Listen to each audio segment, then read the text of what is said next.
Le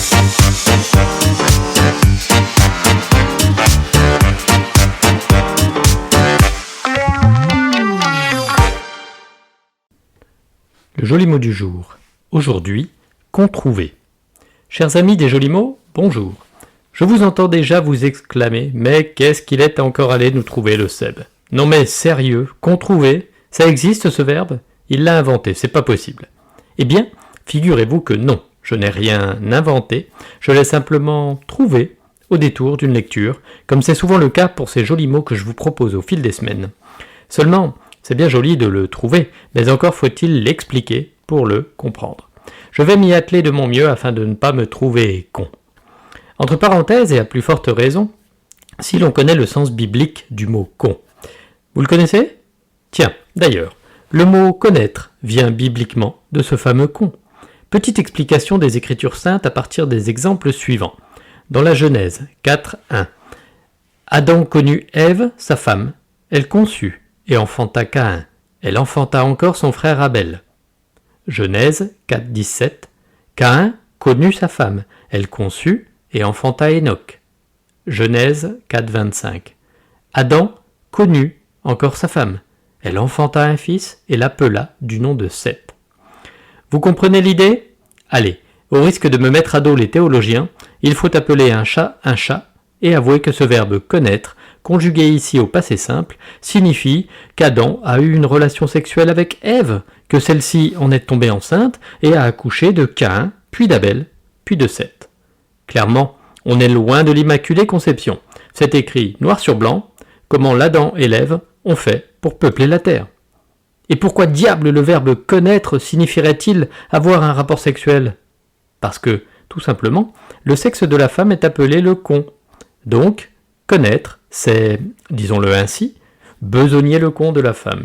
Je vous avais prévenu, il faut appeler un chat, et j'oserais même aller jusqu'à employer le féminin de ce petit félin mignon.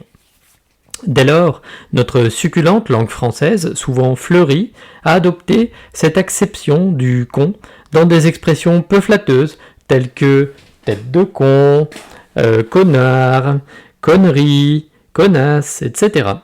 Je vous laisse visualiser mentalement les images. Dans le même registre, on entend parfois parler de tête de nœud ou tête de gland. On le voit en général, les mots doux de cet acabit font souvent référence au sexe, tant au féminin, tant au masculin. Alors, ce controuver est en un mot ou en deux, ou en un mot composé avec tiret? Assurément, en un seul mot.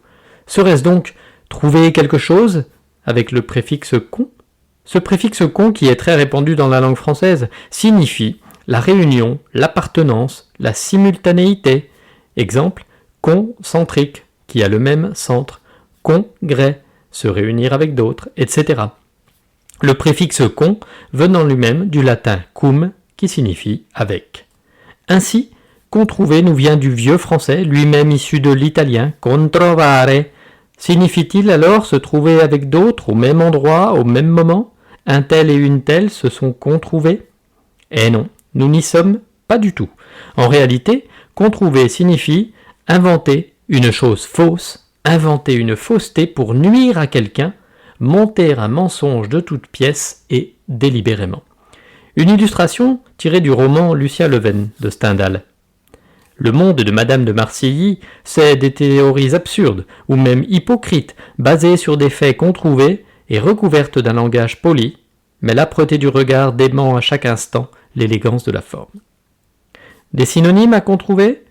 Fabriqué, forgé, imaginaire, inauthentique. Enfin, il ne faut pas confondre controuver, inventé de toutes pièces, exemple une anecdote controuvée, avec le mot controversé, qui est discuté, contesté, exemple une question controversée. En définitive, vous voyez bien, chers auditeurs, que je n'ai rien inventé et n'ai en aucun cas cherché à vous tromper ou vous nuire. Et si parfois vous me trouvez un peu con, je ne peux pas vraiment vous donner tort, qu'on se le dise.